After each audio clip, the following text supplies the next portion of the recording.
This is a film about two towns, an old town and a new, and the name of both is West Ham.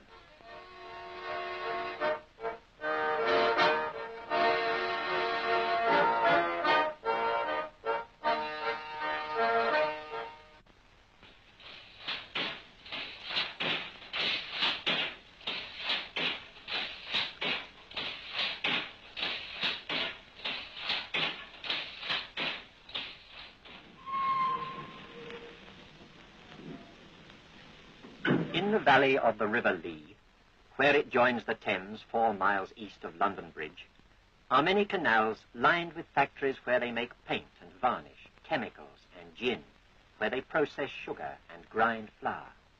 And close by are London's largest docks.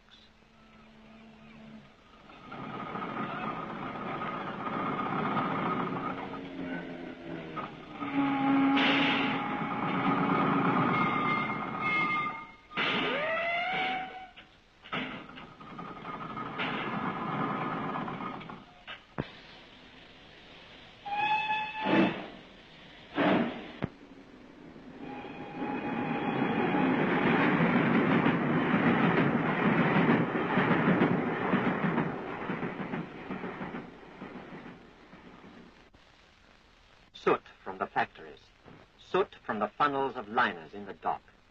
It drifts over the rooftops, creeps into bedrooms, and dirties the washing on the line. The canals and the coal barges, the railways and the factories, all the muck and muddle typical of the chaotic development of our industrial towns, busy, noisy, and dirty. This is West Ham.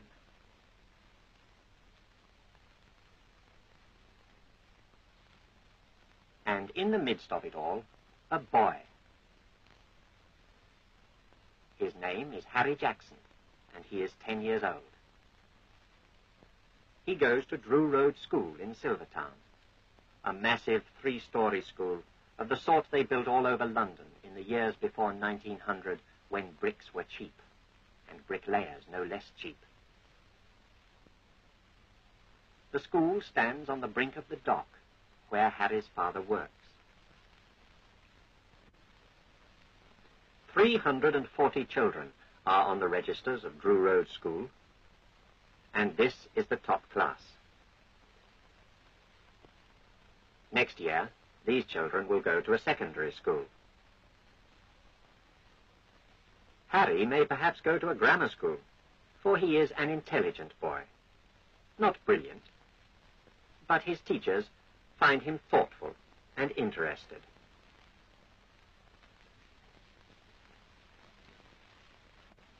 He is interested in what he sees from the roof playground of his school, for when they built Drew Road School, there was little room left in Silvertown for playgrounds.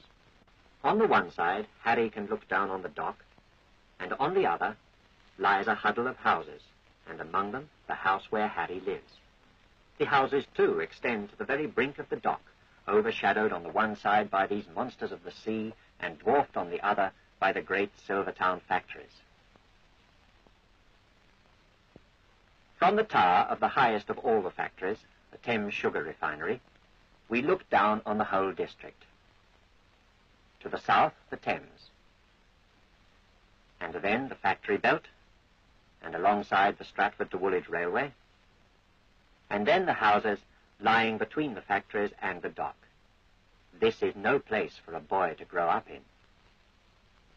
But boys are philosophic in such matters, content to accept things as they are. This is Harry's native place. He knows it every yard, and it has never occurred to him that it might be different. The front windows of the house where Harry lives look out onto the railway, and 3 days in 4, when the wind blows southwest, the smoke from passing trains drifts against the house front. Windows are rarely opened in Harry's house. Most boys in West Ham live in houses like this. By modern standards, they are poor houses, with front windows opening straight upon the street. Their sanitary arrangements are crude, and they have no bathrooms. Built in the last century, some as long ago as 1840, they cover most of Canning Town, Stratford, and Plaster. Harry's house was built in 1887 on one of the estates hurriedly erected for the workers in the docks and factories of Thames Side. The first streets sprang up soon after Silver's rubber works was built, and this early print shows the original factory buildings with the workers' houses ranged alongside. Other townships sprang up nearby. They met and merged. There was no plan. West Ham just happened.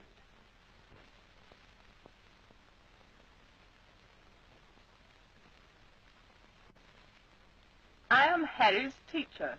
I tried to tell my class something of the history of West Ham. The children find it hard to believe that there was a time when West Ham was a place of green fields and country lanes. I show them this map of West Ham in 1800, when there were fewer than 10,000 people in the three villages of Stratford, West Ham, and Plaistow. Romford Road, on the site of the old Roman road, was the main route east and west, and today West Ham Lane, Plaistow Road, Greengate Street, and Prince Regent Lane follow the track of the old lanes that used to lead from Stratford to the south. Barking Road had not long been built, and there were no railways or docks. When the Eastern Counties Railway was constructed in 1839, Stratford Newtown grew up, and the extension of the line to Silvertown encouraged the growth of factories in the south of the borough. The Victoria Dock was opened in 1855, followed by the London, Tilbury and Southend Railway and the Northern Outfall Sewer. Housing and factories grew rapidly, and grazing land quickly disappeared. The building of the Albert Dock in 1880 marks the period of the most rapid uncontrolled growth throughout the borough.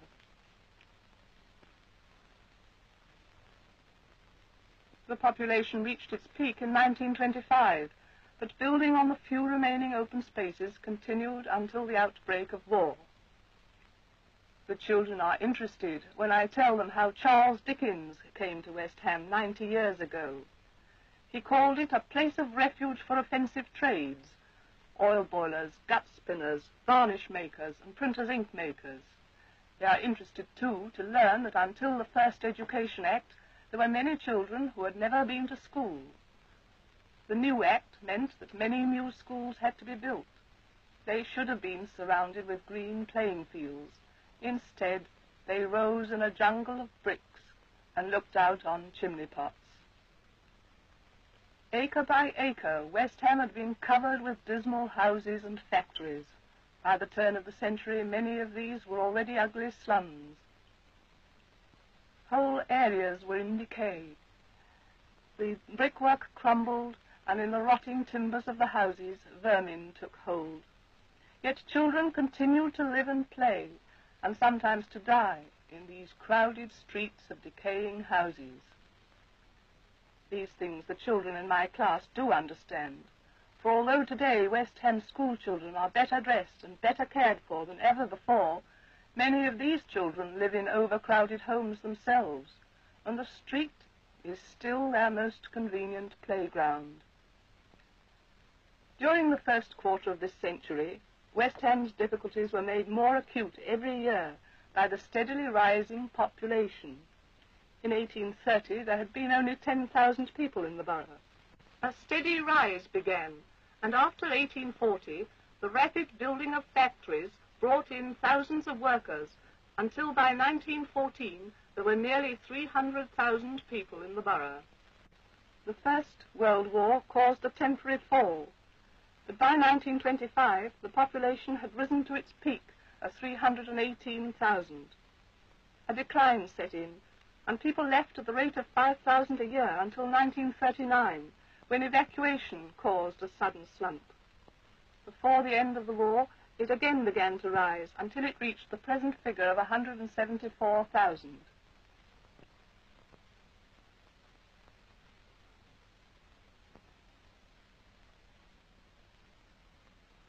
The bell has rung for the afternoon play break.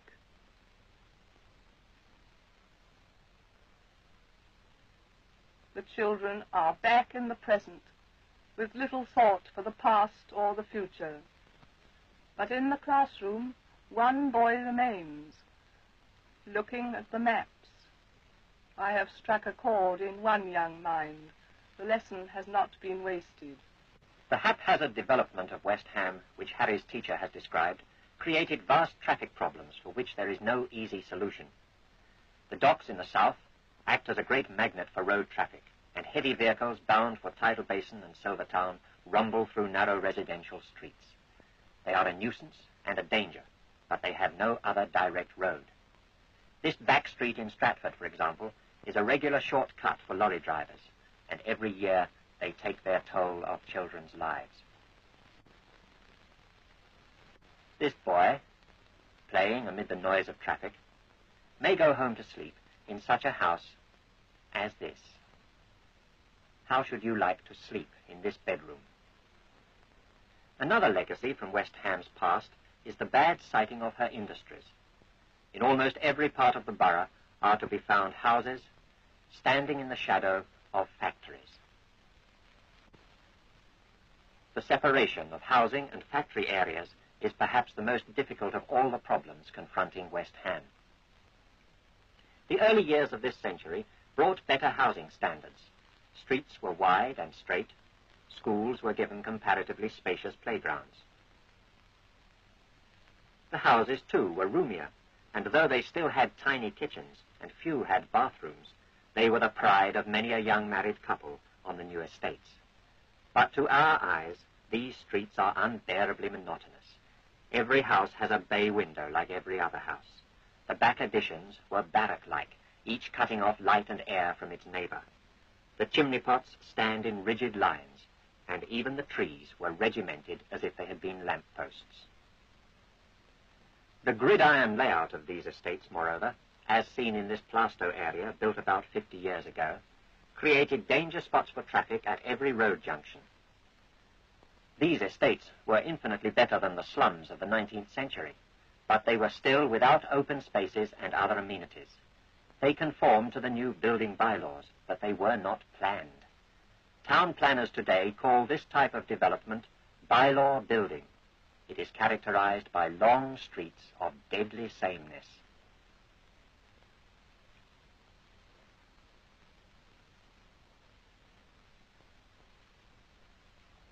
But Harry, picking his way home across the dusty bomb sites, is no longer thinking of the past.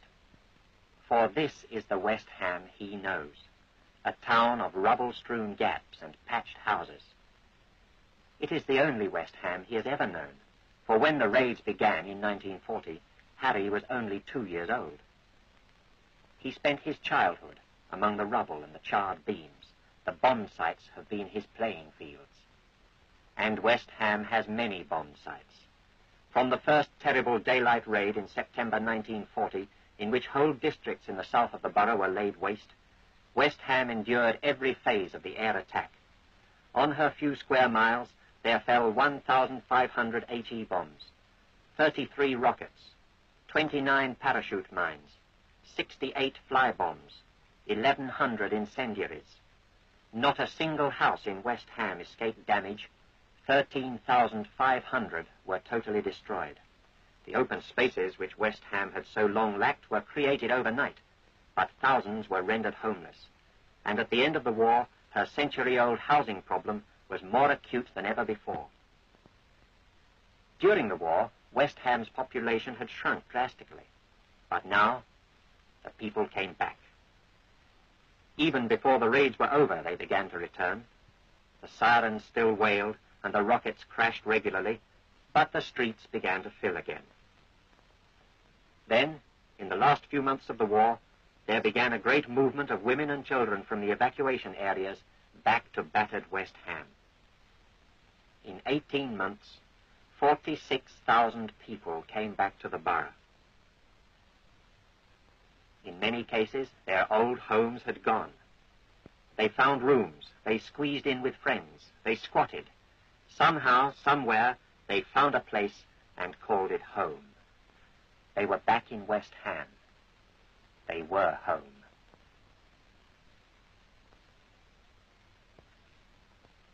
Then demobilization began, and West Ham soldiers came back.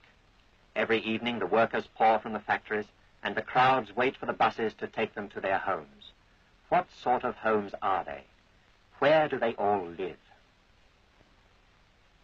Some live in shored-up houses like this. Houses whose tired old walls were ripe for demolition even before the bomb blast shook them. Soon they must come down. Some of these houses are dangerous, yet families remain in them and refuse to leave. This house collapsed a few weeks after this picture was taken.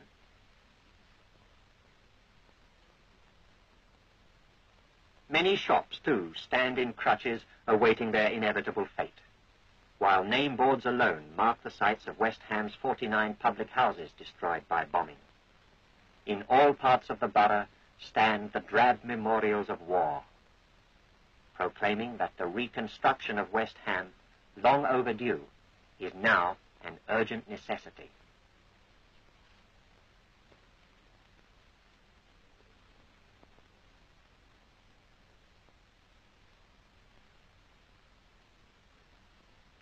Even during the war, there were those who saw that the very magnitude of the problems confronting West Ham provided opportunities that must not be missed. This, they said, was the chance for which West Ham had been waiting for half a century. The Borough Council appointed a reconstruction committee in 1941. Members arrive at the town hall for a meeting, as they have done every month for the past 7 years. It would have been easy for the council and its officers, beset with all the problems of the war, to become preoccupied with anxieties of the moment. They never lost sight of the immediate needs of their people, but at the same time they worked steadily on plans for the new West Ham that they would build after the war. It would be a different West Ham, they said, a place where children had room to play, where the smoke and the noise of industry no longer penetrated to the bedroom. And it was good, amid the anxieties of war, to keep hold upon a vision of the future. The detailed planning of this gigantic undertaking, for to rebuild an old town is an even greater task than building a new one, was entrusted to the borough architect. The committee proceeded to business, knowing that their work could have no early reward. Only the younger of these men and women will see more than the beginning of the great task of reconstruction that they have planned.